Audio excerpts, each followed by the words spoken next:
하이델베르그 요리문답 18주차 요리문답 함께 살펴보도록 하겠습니다. 문답 먼저 같이 한번 읽어보겠습니다. 제46문답 질문. 당신은 하늘에 오르시어라는 말을 어떻게 이해합니까? 답. 그것은 그리스도께서 제자들이 보는 가운데 땅에서 하늘로 올려지셨다는 것입니다. 그리고 그는 우리의 유익을 위해 계속 거기에 계신다는 것입니다. 그는 살아있는 자와 죽은 자를 심판하러 다시 오실 때까지 거기에 거하십니다. 제47문답 질문. 그러면 그리스도는 약속과는 달리 세상 끝날까지 우리와 함께 계시지 않습니까? 답. 그리스도는 참 사람이시며 참 하나님이십니다. 인성의 측면에서 그는 더 이상 이 세상에 계시지 않습니다. 그러나 신성과 위엄과 은혜와 영의 측면에서 그는 우리로부터 떠나신 적이 없습니다. 제48문답 질문. 그러나 그의 신성이 있는 곳에 그의 인성이 있지 않다면 그리스도 안에 이 두 본성은 서로 분리되는 것이 아닙니까?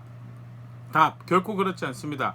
신성은 제한 없이 어디나 계시므로 너무나 당연하게 신성은 취했던 인성의 한계를 넘어서면서도 인성 내에 존재하며 여전히 인격적으로 인성에 결합되어 있습니다.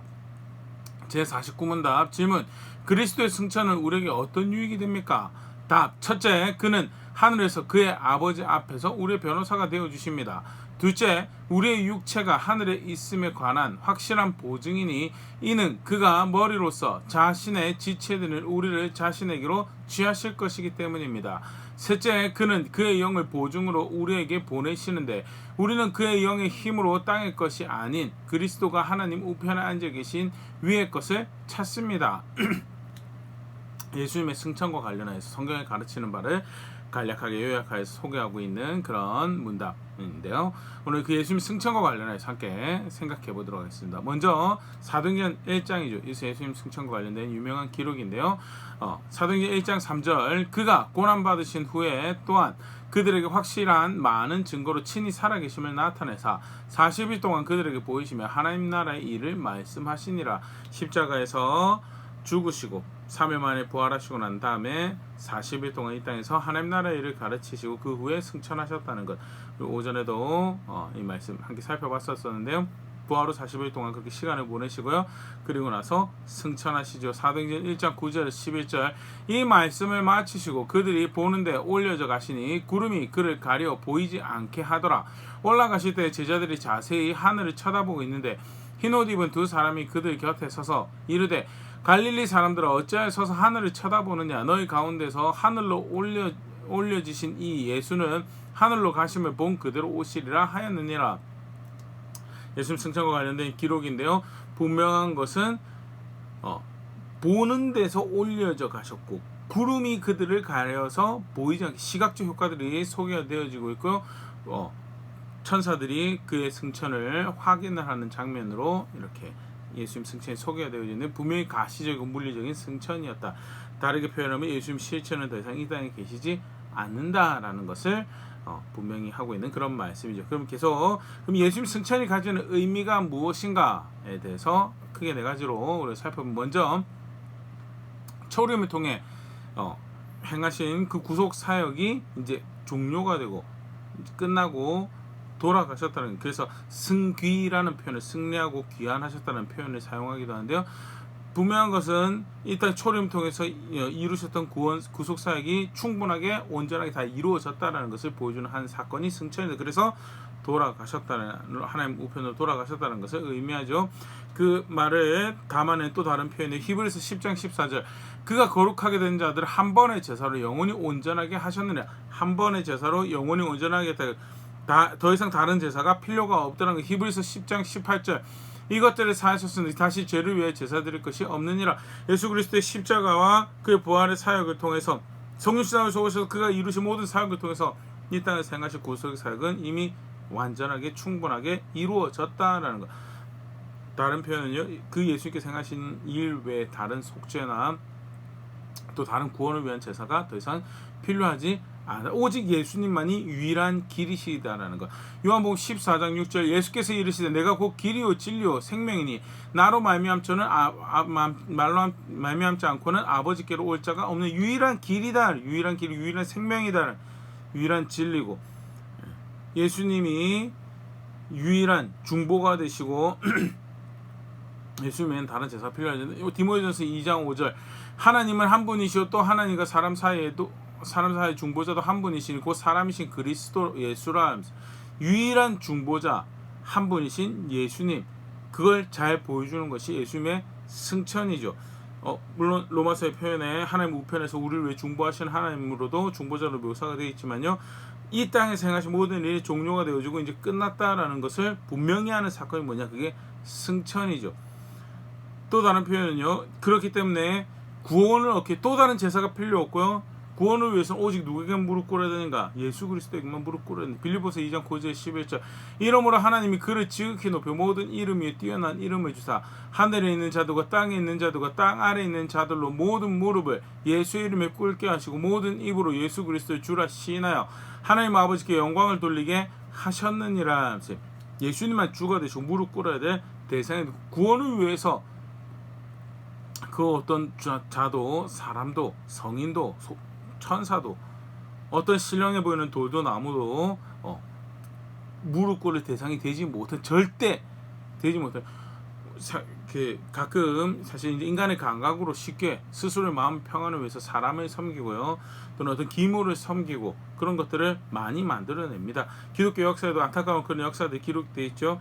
특히 이제 중세교회라고 하는 카톨릭 교회의 영향력 아래서 당시에 그런 성경적이지 않은 유사, 샤머니즘, 토테미즘 이런 형태의 신앙들을 많은 기독교 신앙인 것처럼 만들어 버렸어요. 그래서 마치 구원을 위한 또 다른 제사가 필요한 것처럼, 구원을 위한 또 다른 예수님 너무 바쁘신 예수님 말고 또 다른 뭔가가 필요한 것처럼 절대 그렇지 않아요. 성경은 절대. 그리고 제일 확실하게 보여주는 것이 승천, 다 끝나셨다는, 이 땅에서 드려야 될 제사는 다 끝내셨다는, 이 땅에서 필요한 구원의 사역은 그가 다 완수하셨다라는 것을 의미하는 게 승천의 사건이고요. 그래서 오직 유일한 구원의 주가 되시고 그를 의지하는 것, 그것 말고는 다른 제사로 구원받으신 길이 없다라는 것에 대해서 분명한 사건이 승천이다. 두 번째, 또 승천이 가지는 의미는요, 승천하시기 전에 흥미로운 제자들하고 나눴던 대화가 하나 기록이 되어 있습니다. 사도행전 1장 6절 그들이 모였을 때 예수께 여쭈어 이르되 주께서 이스라엘 나라를 회복하심이 이때이니까 하니, 예수님 제자 중에 하나가 예수님께 묻죠. 이스라엘 나라를 회복하심이 이때이니까 하는데 예수님 대답이 그때와 시는 너희가 아버지만 알 거다, 너희 관심사가 아니다 라고 말씀하시죠. 아버지 구원 아니고 너희가 알 것이 아니고, 그러고 나서 승천하십니다. 그러나 승천하시는데요, 중요하게 우리가 이해해야 될 게, 특히 예수님의 나라, 하나님 나라와 관련해서 이해해야 될 게요, 그러고 나서 신약 백성의 중요한 정체성이, 하나님 나라에 속했다는 그들의 정체성이 뭐냐라고 할 때 대표적인 이해가 에베소 2장 6절 또 함께 일으키사 그리스도 예수 안에서 함께 하늘에 앉히시니, 예수 그리스도에 속했다라고 하는 그들의 정체성이 어떻게 여겨지는가, 하늘에 속했다. 그게 예수님 승천이 가지는 의미죠. 우리가 예수님께 속했다, 예수님의 나라에 속했다라고 하는 의미를 이 땅에서 찾지 않습니다. 그 소속을 이 땅에 어떤 유력한 것을 찾지 않습니다. 예수님 나라의 힘, 예수님 나라의 능력, 이 땅에 찾지 않죠. 왜? 예수님 승천하셨거든요. 그 말은 이제 우리의 소속이 하늘에 있다는 것을 의미하는 거고요. 예수님 승천이 분명히 하는 바는 그 예수님 나라의 실체가 이 땅에 속한 것이 아니다라는 거에 대해서. 빌립보서 3장 20절 그러나 우리의 시민권은 하늘에 있는지라 거기로부터 구원하는 자 곧 주 예수 그리스도를 기다리노니. 시민권이 예수님의 사람들의 소속이 어디 있냐, 하늘에 있다. 그것이 제일 잘 보여주는 사건이 승천이요. 그 다른 말로 표현하면요, 예수님 나라의 이 나라는 이 땅에 속한 것이 아니다라는 거예요. 이 땅에 속한 것이, 이 땅의 어떤 정치나 이 땅의 어떤 것들로 각각 개개인이 하나님 두신 자리에서 성실하게 하나님 뜻을 펼쳐서, 정치의 자리에 두신 성실하게 거기서 하나님 뜻을 펼치고 사는 거고, 비즈니스, 또 법, 여러 자리들이 있죠. 세상에 하나님께서 두신 다양한 자리 가운데 성실하게 하나님 뜻을 이루어 살아가는 것이지, 마치 예수님 나라를 세상에 어떤 유력한 곳을 세워보겠다라고 하는 것, 사실 이제 많은 그런 오해를 착각을 했고요. 그럴 땐 사실은 예수님의 나라는 대표인 게 콘스탄틴 대제가 버린 일이었죠. 다음에 기회가 되면 조금 더 그 부분 함께 생각해 보면 좋을 것 같은데요. 분명한 것은 예수님 승천이 무엇을 확인하는가? 성도의 소속이 하늘에 있다는 것을 확인해. 그와 연합한 성도의 소속이 하늘에 있고 그것은 다름 아닌 예수님의 나라가 물론 이 땅에 살아가는 성도들은 그 하늘에 영원한 나라의 그 영적인 것을 이 땅에서 살아내죠. 그런 측면에서는 영적인 실체가 이 땅에 있죠. 그럼에도 불구하고 분명한 것은 소송은 하늘에 있다라는 것. 이 땅에 없다라는 것이 성에서 가르치는 바고요. 예수님의 나라는 하늘에 있다라는 것을 또다시 확인하는 분명한 다른 사건이 뭐냐? 살펴보면 승천이 가지는 의미다라는 것. 세 번째 예수님 승천이 또 가지는 의미는요. 예수님께서 올라가시고 난 다음에 그 예수님의 승천에 대해서 확인을 하는 천사들이 둘이 등장을 합니다. 아까 읽었던 말씀 중에 있는데요. 사도행전 1장 11절 이르되 갈릴리 사람들아 어찌하여 서서 하늘을 쳐다보냐 너희 가운데서 하늘로 올려지신 이 예수는 하늘로 가신 그대로 하늘로 가심을 본 그대로 오시리라 하였느니라. 이게 예수님 재림에 대한 약속이죠. 그가 다시 오실 것이다라는 거예요. 그런데 그가 하늘로 올라가시고 다시 오신다라는 것이 그 앞전에 예수님 통해서 어떻게 가르쳐 주시는가? 요한복음 14장 3절 가서 너희를 위해 거처를 예비하면 내가 다시 와서 너희를 내게로 영접하여 나 있는 곳에 너희도 있게 하리라는 게 승천과 재림의 약속이 보여준 가신 모습 그대로 돌아오고 그것이 이제 승천 안에 설명이 되어지고 있죠. 그것은 결국 예수님이 올라가신 그대로 우리도 그가 계신 그곳에 그렇게 그가 우리를 받아들여서 올라가게 될 거예요. 장래 우리의 승천이 교회의 승천에 대해서 데살로니가전서 4장 17절에 그 후에 우리 살아남은 자들도 그들과 함께 구름 속에 끌려올려 공중에서 주를 영접하게 하시리니 그리하면 우리가 항상 주와 함께 있으리라. 예수님 오실 때 승천하게 될 것에 대해서 분명히 소개를 하고 있죠. 아까도 얘기했지만 예수님 나라는 이 땅에 있는 것이 아니다라는 거예요. 예수님 재림하실 때 들려 올려져서 가서 살게 될 나라로 소개되는 게 성경의 예수님 나라고요. 예수님 승천은 그 본보기이자 동일한 소망 가운데 살아갈 수 있도록 주신 약속의 한 모습이죠. 장래의 약속으로 또 예수님 승천이 가지는 의미가 있다는 것. 초림으로서 이루어야 구원 사역이 충분하고 온전하게 이루어졌다는 거 확인하고 두 번째는 예수님 나라가 땅에 있는 것이 아니다. 세 번째가 장래의 약속을 확인한다는 것. 네 번째가 어떤 것이냐 할 때 이 새 언약의 시대가 되었음을 확인을 하는 또 다른 사건이었다는 것. 예수님께서 떠나시는 것 중에 또 의미를 가진 것이 요한복음 16장 7절 그러하나 내가 너에게 실상을 말하노니 내가 떠나가는 것이 너에게 유익이라 내가 떠나가지 아니하면 보혜사가 너에게로 오시지 아니할 것이요 가면 내가 그를 너에게로 보내리니. 예수님이 떠나시는 것은 무엇을 또 이루시는 한 성취의 모습인가라면 보혜사가 우리에게로 오신다. 보혜사가 우리에게 오신다는 것은 성령께서 우리에게 임하시는 사건을 의미하는 거죠. 그리고 그것이 의미하는 바는 새 언약의 시대가 되었다. 다르게 표현하면 예레미야 32장 40절 41절 내가 그들에게 복을 주기 위하여 그들을 떠나지 아니하리라는 영원한 언약을 그들에게 세우고 나를 경외함을 그들의 마음에 두어 나를 떠나지 않게 하고 내가 기쁨으로 그들에게 복을 주되 분명히 나의 마음과 정성을 다하여 그들을 이 땅에 심으리라. 예수님이 떠나시는 것은 무엇을 의미해? 이제 보혜사를 보내셔서 교회와 성도를 인도하실 그 사역을 이끌어 가실 것을 그 시대가 도래하였음을 의미하는 것. 그것이 의미하는 바는 예전에 예레미야 선지자를 통해서 약속하셨던 새 언약을 이루어가는 하나님께서 경외하는 마음을 백성 가운데 두고 복을 주고 마음과 정성을 다해서 그들을 하나님 나라에 심어가는 그 일을 행하시는 새로운 언약 관계가 체결되고 그 일을 백성 가운데 행하시는 그 놀라운 은혜를 입는 시대가 되었음에 대해서 실제로 그 하나님께로부터 오는 선물을 기다리라고 예수님께서 승천하실 때 그 직전에 말씀하시죠. 사도행전 1장 4절 사도와 함께 모이사 그들의 분부하여 이르시되 예루살렘을 떠나지 말고 내게서 들은 바 아버지께서 약속하신 것을 기다리라. 약속하신 것이 그것이 이루어질 거다라고 이야기하시면 떠나시는 거예요. 그러면서 그 전에 하셨던 것이 내가 떠나서 보낼 거다라고 이야기하셨고요. 실제로 이제 그런 시대가 도래하였음을 확인하는 분명한 사건이 뭐냐 승천이었다는. 그 승천은 가르치신 그것이 그렇게 이루어지는 것을 확인하는 분명한 사건이었던 건가. 더불어서 새로운 시대가 도래할 것에 대한 일종의 예고편 같은 그런 사건이었다는. 근데 이까지 우리가 살펴보면 굉장히 감격스럽고 놀라운 사건이죠. 근데 더불어서 또 하나 궁금증이 들 수 있는 게 우리가 아까 이제 문답에서 살펴봤었는데요. 예수님 함께 하시겠다고 약속하시지 않았었습니까? 함께 할 거라고.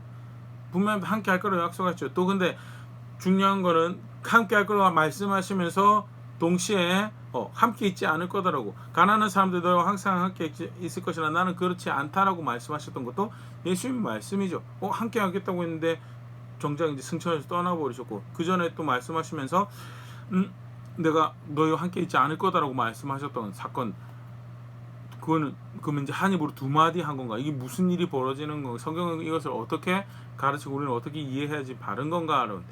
분명한 것을 앞에도 우리 살펴봤지만요, 가시적인 물리적인 승천이 완전한 사람이고 완전한 하나님이신 예수님이 그 인성을 가지시고 승천하셨다라는 것은요, 이야기들 다르게 표현하면 쉽게 말해서 예수님 본체는 이 땅에 없다라는 것을 분명히 확인을 하죠. 무덤에서 시신을 찾겠다라고 하는 것은 어리석은 이야기다라는 것. 본체는 분명히 하나님 우편에 현재 계시는, 그럼 어떻게 함께 하신다는 말씀이 이루셨는가라고 할 때 분명히 사도들은 이야기하면 그것이 우리에게 이루어졌다라고. 갈라디아서 2장 20절 내가 그리스도와 함께 십자가에 못 박혔나니 그런즉 이제는 내가 사는 것이 아니오 오직 내 안에 그리스도께서 사시는 것이라. 이제 내가 육체 가운데 사는 것은 나를 사랑하사 나를 위해 자기 자신을 버리신 하나님의 아들을 믿는 믿음 안에서 사는 것이라면서 그리스도께서 우리 마음 가운데 우리 안에 살아 계신다라고. 본체는 거기 계신데 우리 안에 어떻게 계시지라고 할 때 이제 중요한 이해가, 그럼 거짓말하신 건가라고 할 때요. 아까 이제 그 복잡하게 신성과 인성 이제 그런 부분에 설명을 하시는데, 아주 대표적인 이해가 하나가 뭐냐면 하나님의 영을 통하여서 그 일을 하시죠. 함께 하신다는 사실. 요한복음 16장 13절 14절 그러나 진리의 성령이 오시면 그가 너희를 모든 진리 가운데로 인도하시리니 그가 스스로 말하지 않고 오직 들은 것을 말하며 장래를 너에게 알리시리라. 그가 내 영광을 나타내리니 내 것을 가지고 너에게 알리시겠습니다. 성령께서 오셔서 진리 가운데로 인도하시는데 그 성령께서 로마서 표현하는 것처럼 그리스도의 영으로 사역하세요. 그래서 오직 들은 것, 예수님 말씀을, 하나님 말씀을 백성들에게 확인하고 그 가운데 예수님의 영광을 나타내고 예수님 것을 너에게 알리는 그런 보혜사로 오실 것이다. 그 예수님께서 가르친 성령의 사역의 모습이죠. 실제로 성령께서 그렇게 그리스도의 영으로 그리스도의 사람을 만들어 가시는 사역을 하고, 그 대표적인 얘기가 갈라디아서 5장이죠. 성령의 열매는 이것이다 라고 가르치고 난 다음에 결론이 뭐냐면 성령을 따라 행하라 하면서 성령의 열매 이것이다 라고 이야기하면서 결론이 뭐냐면 그리스도 예수의 사람 정욕과 탐심을 십자가에 못 박았다. 성령을 쫓아서 살아가는 삶의 결과가 뭐냐, 성령 열매를 맺는 결과가 뭐냐, 그리스도 예수의 사람이 되는 거다라는 이해를 분명히 보여주고, 그게 성령의 사역이죠. 실제로 성령께서 그렇게 사역을 하시면서 교회와 성도를 하나님 나라에 심어가신 그 일을 하시는데, 그 가운데 하시는 사역의 하나의 모습이 뭐냐, 그리스도의 영광을 나타내는. 그래서 아까 하이델베르그 요리문답처럼 신성은 무한하시죠. 편재하십니다. 어디에나 계시고요. 또 하늘에 계시는 높은 곳 초월하시고 편재하시는 그런 하나님이시죠. 그러나 예수님이 신성과 인성이 분리되지 않는 것처럼 신성은 하늘에 계시지만 신성의 특별한 방법으로 하나님의 영의 사역과 더불어서 우리 가운데 거하신다는 것이 성경에서 가르치고 있는 이해고요. 그래서 함께 하신다는 것이 승천을 통해서 깨지는 것이 아니라 오히려 오순절 이후에 각 사람들 마음 가운데 하나님의 영을 통하여서 함께 하시는 놀라운 그 일을 위해서 승천하셨다라는 것. 예수님 승천이 성경에서 가르치고 있는 바죠. 간단하게 예수님 승천과 관련해서 성경이 가르치는 말 함께 살펴봤는데요. 아까도 이야기 드렸던 것처럼 예수님 승천 분명히 확인하는 바는요, 온전하게 충분하게 모든 것이 이루어졌다라는 거예요. 예수님 말고 다른 거 의지한다라는 거 다 속는 거죠. 다 속는 거예요. 실제로 우리가 가끔 예배를 드릴 때 제사라는 표현 사용하는데 사실 기독교적 성경적 신학교에 의해서 우리 예배는 제사가 아니죠. 구약의 제사라는 표현을 빗대어 사용하는 것은요, 하나님께 예배를 드렸던 그런 모양에서 빗대어 사용하는 것이지 속죄의 모양으로 우린 예배를 속죄의 수단으로 드리지 않습니다. 속죄는 오직 예수 그리스도를 의지할 때 그때 발생하는 일이고요. 구속도 예수 그리스도를 의지할 때 우리에게 주어진 놀라운 은혜죠.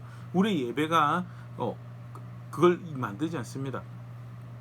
성찬 역시 마찬가지. 예수님 기념하는 예식이지 성찬이 속죄의 제사가 되고 대속의 제사가 되는 게 절대 아닙니다. 그래서 우리가 표현을 어떤 표현 의미로 그 표현을 사용하는지 잘 이해하고 그런 단어들 사용해야 될 것이고요. 혹여 오해를 만들게 되면 그런 표현을 사용하지 않아야 돼요. 다시 본래 내용으로 돌아와서요.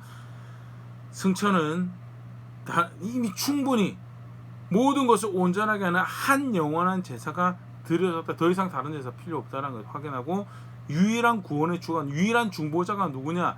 예수님이시다라는.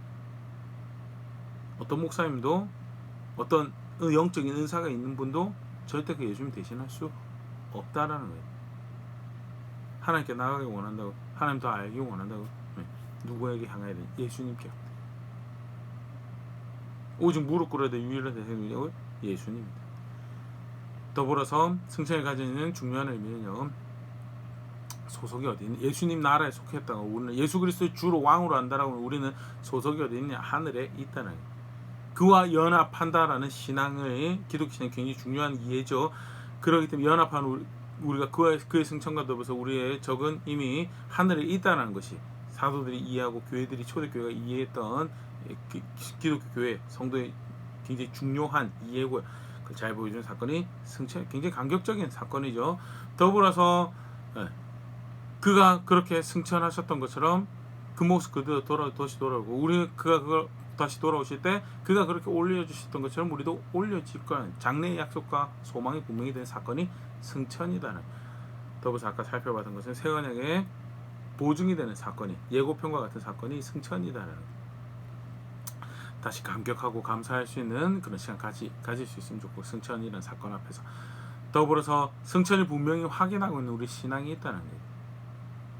새 언약의 시대 가운데 살고 있고 하나님이 우리를 하나님 나라에 심어가신 특별한 관계 가운데 하나님 나라에 심어가신 그 은혜의 시대 가운데 살고 있다라고 하는데 어떤 목소리를 귀 기울이고 살아가고 있는가? 어떤 장래의 약속과 소망 가운데 살아가고 있는가? 도대체 어떤 유력함을 힘으로 삼고 어디에 적을 두고 어디에 소속인 것처럼 살아가고 있는가? 분명히 예수님 나라는 하늘에 속해서 모든 성도는 그리스도와 함께 하늘에 이미 앉혀졌다라고 이야기하고 있는데 어떤 무엇을 유력함으로 힘으로 삼고 살아가고 있는가? 다시 말씀해서 정직하게 돌아볼 수 있으면 좋을 것 같고요. 분명히 예수님 승천이 확인하는 바 고백해야 될 신앙의 모습이 있다라는 것.